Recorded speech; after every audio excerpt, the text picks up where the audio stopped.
Do you find that you censor yourself when a topic like abortion, guns, or queer rights comes up? Or maybe does the mere mention of these topics increase your blood pressure and give you anxiety? If so, congratulations, you are not alone. Truth is that these and other hot button topics, whether it's like immigration or Donald Trump or climate change, cause real anxiety and stress, partly because they are so tied to the polarization problem in our country. Today, I'm going to share with you 3 reasons why hot button topics like these tend to make polarization worse. And be sure to stick to the end because I'll then share 3 tips on how you can lower the volume and have more productive, real conversations about these controversial conversations.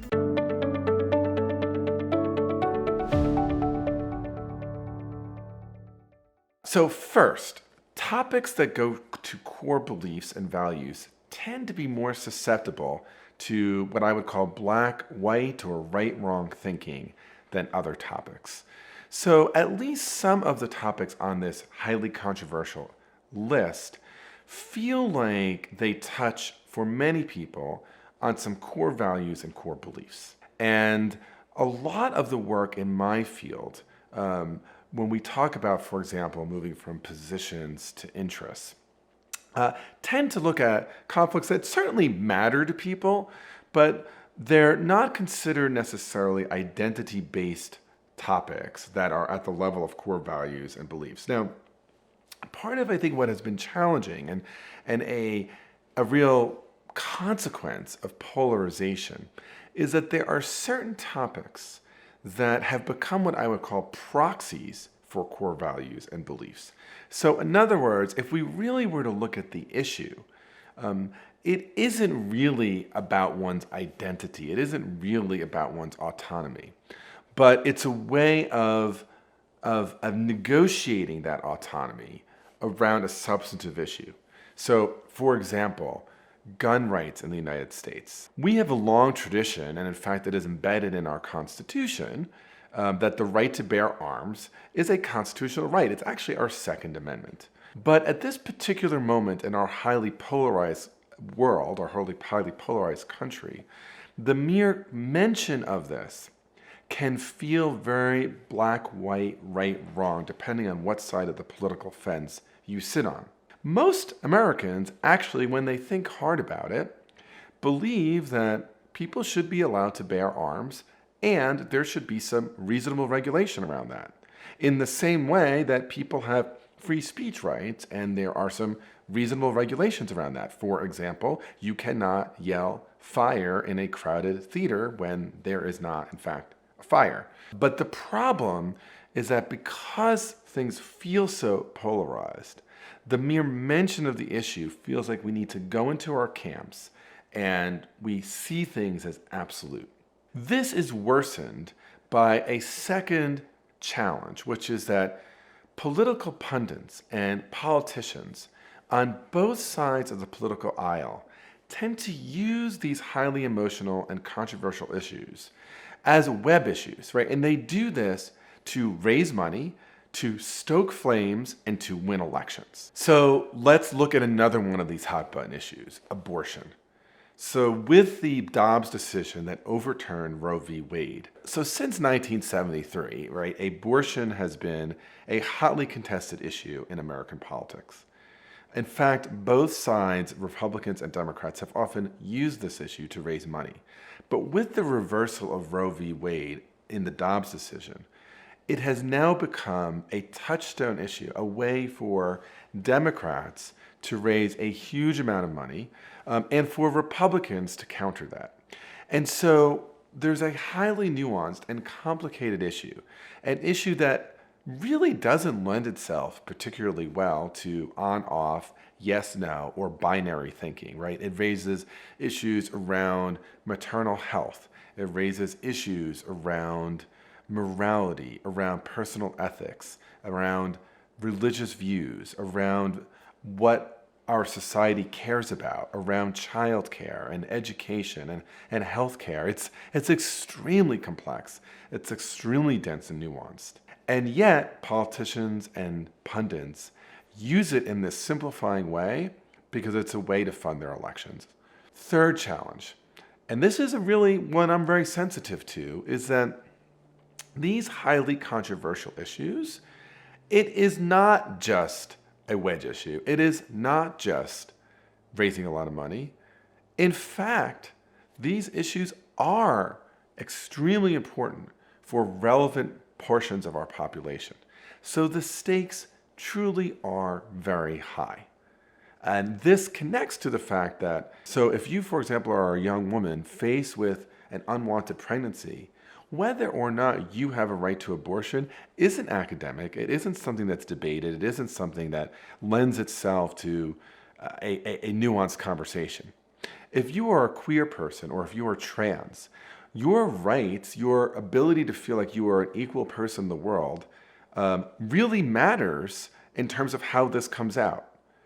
If you are perhaps someone of a minority religious view, your religious freedom, your ability to live according to what your faith tells you, this really matters. And so as much as I believe there are better ways to have these conversations, it's not true to say these are just academic issues because the stakes are extremely high and extremely relevant for the people who are affected. So, with all of this complication, what are some tips for how we can have better conversations around these hot button issues? Given just how challenging it is to have a productive conversation around these issues, what are 3 tips that can help us lower the volume and be more constructive? So the first will come as no surprise. It's really looking for the nuance in these issues. I get why there's a strong invitation to take to the ramparts and to fly the flag for your side. But in a conversation, there is actually something to be learned and there's something to communicate. And if you're really trying to communicate to something to someone who sees it differently, flying your flag higher and screaming more loudly is unlikely to persuade them. Maybe you'll get more people to your side, but what you're unlikely to do is actually have any chance of creating any kind of common ground, connection, or persuasive resonance with the person on the other side. And so my invitation is any issue that's really complicated, any issue where people have varying viewpoints is an issue where there's some nuance, where there's some complexity. And so look for that in these conversations. Secondly, get curious. If you feel like you know it all, then that's a really hard way to have a productive conversation. Many years ago, one of my colleagues, a world-class mediator whose name is Susan Pizzebo, following a terrible killing at an abortion clinic in Boston, gathered a group of pro-choice and pro-life women and began what ended up being a multi-year facilitated dialogue again between these women. I want to be clear, this was not easy to do. These were not people who had bland views on the topic. These were pro-life activists and pro-choice activists. I also want to be clear that at the end of these conversations that occurred over many years, no one's views shifted in terms of their stance on pro-life or pro-choice issues.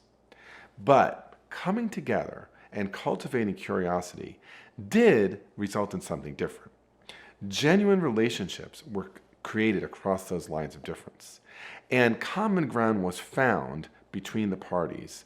And instead of demonization and dehumanization, connection and concern grew. I'm going to give you another example, also occurring in Boston. In the early 2000s, when the state of Massachusetts was the first state in the United States to find a constitutional claim to marriage equality, the Roman Catholic Archdiocese of Boston worked very hard to have that overturned. During the same time, however, a group of LGBTQ Catholics and some Catholic priests actually met together off the record for facilitated conversations to try to understand each other's perspective more. Now, did that change either of the group's feelings on the issue? It did not. Did it change some of the messaging that came from the Archdiocese of Boston, particularly around being more pastoral toward LGBTQ persons? It did.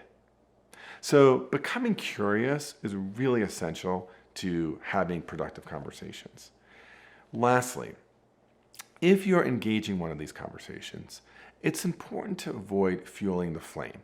So what I mean by that is not that you should somehow be less assertive about your viewpoint, less passionate about what matters to you and why.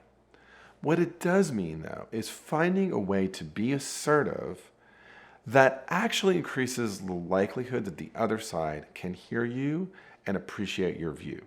And so that means avoiding name calling. That means avoiding characterizations about the other person. So if you look at the abortion issue, calling the other side baby murderers is not constructive.